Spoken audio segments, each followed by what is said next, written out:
Good afternoon to you. Mark Sutton with HurricaneTrack.com here. Time for the Hurricane Outlook and Discussion. It is Tuesday, October 25th, 2022, and we're going to really be talking about this potential system in the Caribbean now.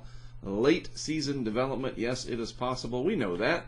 People that keep up with this kind of stuff, you know it's possible throughout the entire hurricane season, even into November. It's rare, but it does happen. So we have this area that I've kind of highlighted in today's main title card and thumbnail.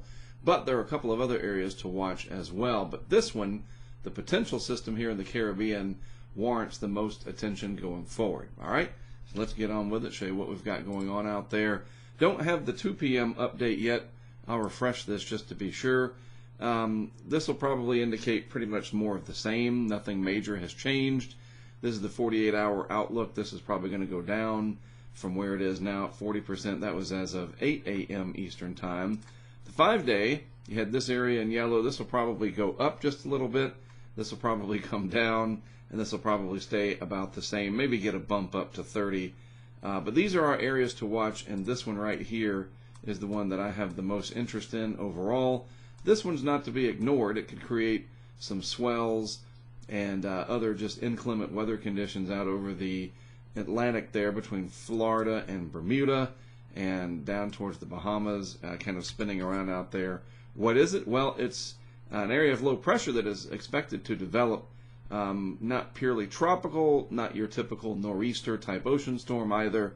Again, sort of that subtropical, somewhere in between realm is what could happen with that potential system. And you can see it starting to get going here just a little bit. It looks like a gigantic comma, I guess, or a hook, or a candy cane, or whatever you want to call it. And no, tropical cyclones don't look like that. Look, it looks like this thing right over here.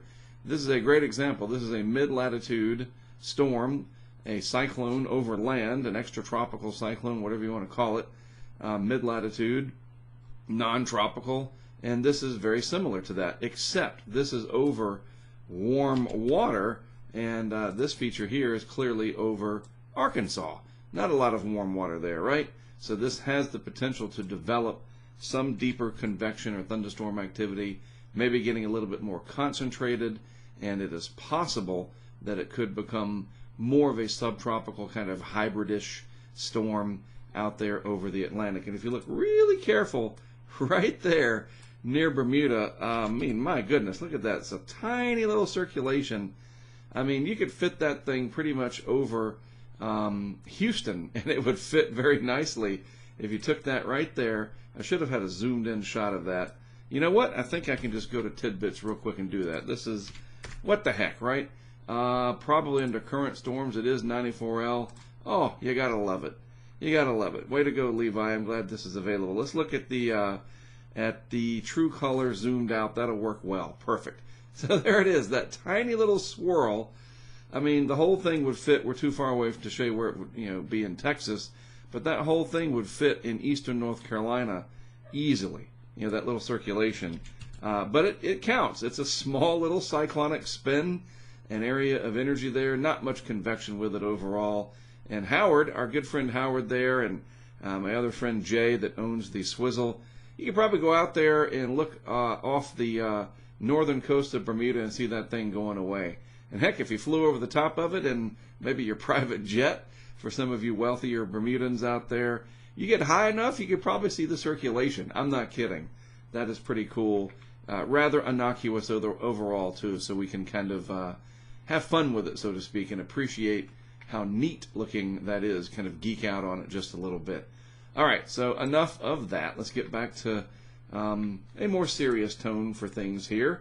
Looking at the vorticity, so there's just a large area of energy over there, and then the little tiny swirl is sitting like right there, embedded in there, so small it hardly even shows up. And then here's some energy that's coming in that'll try to develop a little bit more, as I just showed you.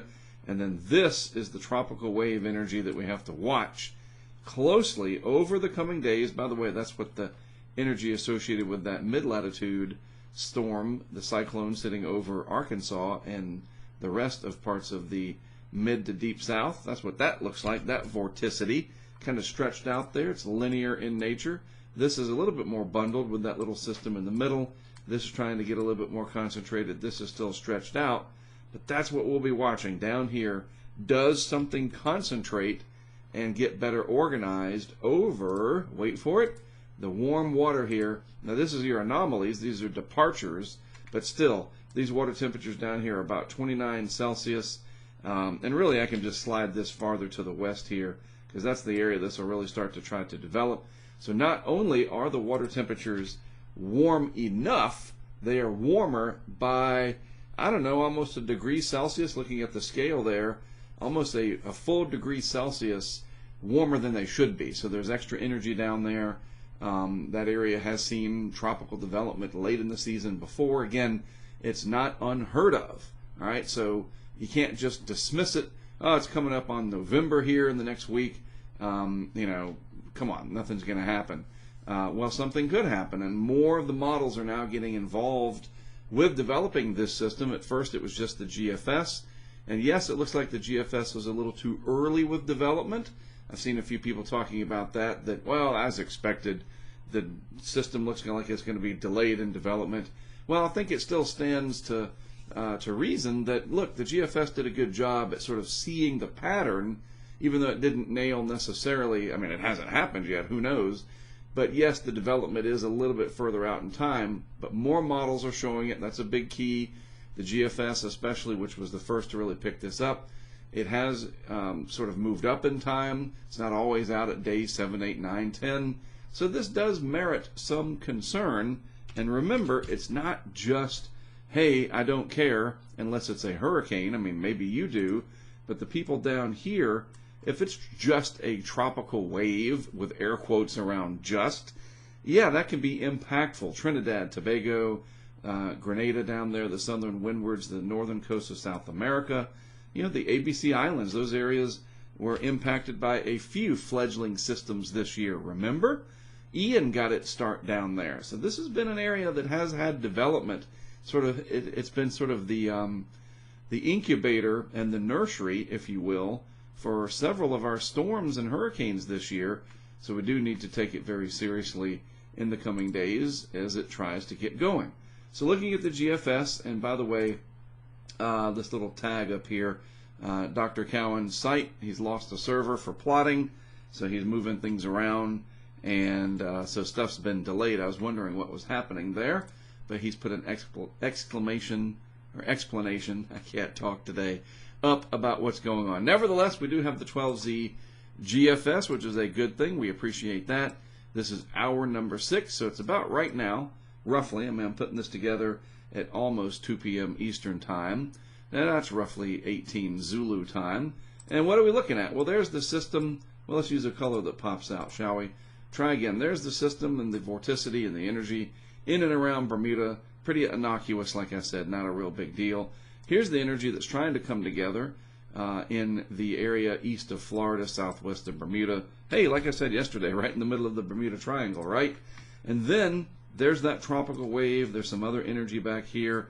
And what's going to happen is it's all going to try to kind of pile up right through here and get concentrated somewhere in the Southeast Caribbean, and then eventually move out towards the East Central Caribbean to eventually the Central Caribbean, where it should spring to life. Conditions look favorable overall, and the National Hurricane Center says that environmental conditions appear favorable for it to develop. So let's see what happens. This is tomorrow morning, so Wednesday morning. Not much to look at out there overall, so let's go out another 24 hours to Thursday morning, and then finally Friday morning. We're at 72 hours. Now, a little bit more, I mean, it's still loosely concentrated. I mean, granted, let's don't get ahead of ourselves here, but that certainly is more than where we started. So something should start to sort of come together there. The satellite representation will be a little bit more impressive. There's Bermuda, so it should stay comfortably away from Bermuda, this whole mess. And then you just start to see the very beginnings here, just a little bit of a curvature in the wind field down here, what we call a perturbation in the wind field at 72 hours, but nothing to hang your hat on just yet. By 96 hours, our system out here elongated, spread out a couple of different vorticity centers. We'll see if something takes over 4 days out. We'll just watch and see. Just a large area of storminess, really. Probably a large gale center overall, so any ships out there. Don't know if there's any cruises headed out from Baltimore or elsewhere towards Bermuda, but if there are, They could be kind of choppy. The seas could be. And then down here, there you go, at 96 hours, the telltale signs here just off the coast of South America that some of that energy is trying to come together. Playing detective here, what does it look like at 200 millibars? Yes, like I showed yesterday, it fits the pattern. The pattern's there. This is a large feature. I talked about that yesterday. That's going to be there. I mean, more or less, you can almost bet on it, right? This upper level pattern where the air is spreading out very evenly. It's very diffluent down there, divergent. In the upper levels of the atmosphere, clockwise flow, and then back to the surface, or close to the surface, at the 5,000 foot level, what's going on? Energy's trying to get together. Thunderstorms are trying to brew up. The whole process is trying to begin. And we can see that happening through day 5. It's a little bit more concentrated down here, but nothing significant, but still enough. And it starts to impinge on the ABC Islands. So yes, once again, you folks down there, I heard from some of you on social media during the passage of several of this season's systems. They were kind of low riders. By the way, that's a typical path in a La Nina season. You typically get more in the Caribbean, and we saw that this year. It's been a long time, really going back. And 2020 we had some stuff, but that was a totally different year. But in October of last year, you remember after Ida, that was pretty much it. We were anticipating a big October of 21, but it did not happen. September, late September, of course, we had Ian down there. We had Carl. And then earlier in the year, we had Bonnie. I think Julia cruised through that area as well, right? Trying to remember everything. And yes, a lot of that was in the Caribbean, and a lot of that energy going near the southern Caribbean. So this system, too, potentially affecting Aruba, Bonaire, and Curacao. And then there's our large sprawling system up here. Doesn't look like a lot of concentrated energy there. We see that kind of spread out and diffuse, sort of this large mess rather than anything concentrated. So I'm not too concerned about that, unless you are in the maritime business. And then you got to watch everything. Anything that has any energy out there, of course, you're on top of it. All right, so moving on out. That's day 5. We'll look at day 6 real quick. Then it starts to blossom, and then by day 7, definitely something to watch there in the East Central Caribbean. And look, I know people can go back and you can look at all the runs from, I know Tidbits was down after 18Z yesterday, but beyond 5, 6, 7 days, anything can happen. And I see a lot of comments, just a real small commentary section here, where people will say when they see, they run the model, the operational out to the full 384 hours. And they say, oh man, it's on crack, or it's on drugs. Well, crack is a drug, but you get the idea. They throw these insults at the model without understanding at all, well, what did you think was going to happen? You're taking these complex mathematical solutions. These are called numerical models, or NWP, the numerical weather prediction. That's the overall body of work. And these computations spread out over time. And like if we had, maybe one day I'll do that. I'll get start a podcast where we talk about just weather stuff, not current events, but like just different. That would be really interesting, wouldn't it? Where you sit down and get into the weeds of a lot of these details. And maybe that's something we can do someday. But what I'm saying is, like, even one of these people that helps to develop these would explain it much better than me, that you take these things and then they scatter like a shotgun blast. And it's very random what can happen out in time. And we see that in the hurricane models too, right? When you get a track, let's just pretend that there's a hurricane right here, and that's the starting point. And you get all these models, and in the first few days, they're pretty tightly clustered. And then you got one that comes over here, and then there's more over here. And you get the farther out in time you get, especially in the ensembles, you get all these weird solutions, and some of them go over here, and it just gets crazy. But in that short time frame, usually 3 to 5 days, the envelope is much more believable. And that's the same kind of thing with a singular system. So just to prove my point, let's go back to the 18Z run yesterday, if this will let me. And so this was the system. Hey, it was a lot stronger. This is 18Z yesterday, and watch what happens. This thing comes through, dances around, devastates Jamaica, right? Comes into South Cuba. Everybody's like, oh man, look at that giant hurricane. And then it kind of pulls a Sandy kind of deal, headed towards Florida, and all these people were commenting on it that, that's ridiculous, the model's crazy. No, it's not. It's just taking what happened way over here and extrapolating it out into time, and the result is so random and variable. There's nothing wrong with the model. It's just that mankind hasn't made it so that you can look and say 288 hours out, the models are so good that we know there's a hurricane coming for Jamaica. It's not that way yet. It could never be that way. I think there's too much randomness. And no, it's not just straight up chaos theory that a butterfly flapping its wings somewhere in the world affects something 4,000 miles away.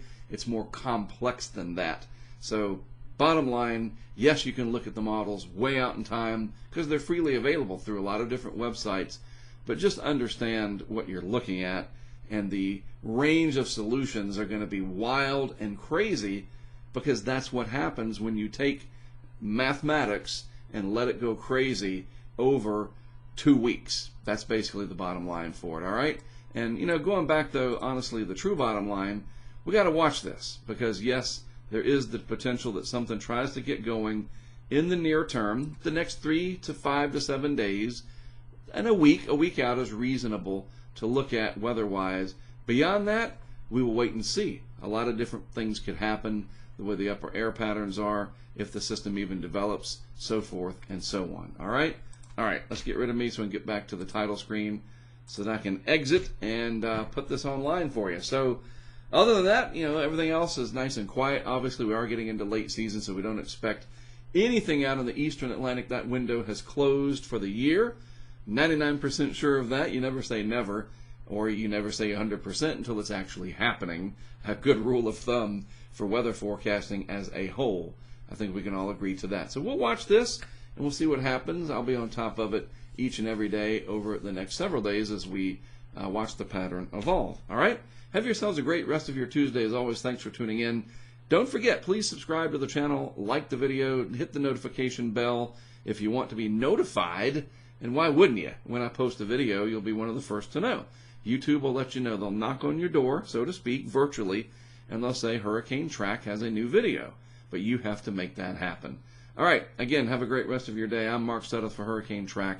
I'll be back with more for you tomorrow.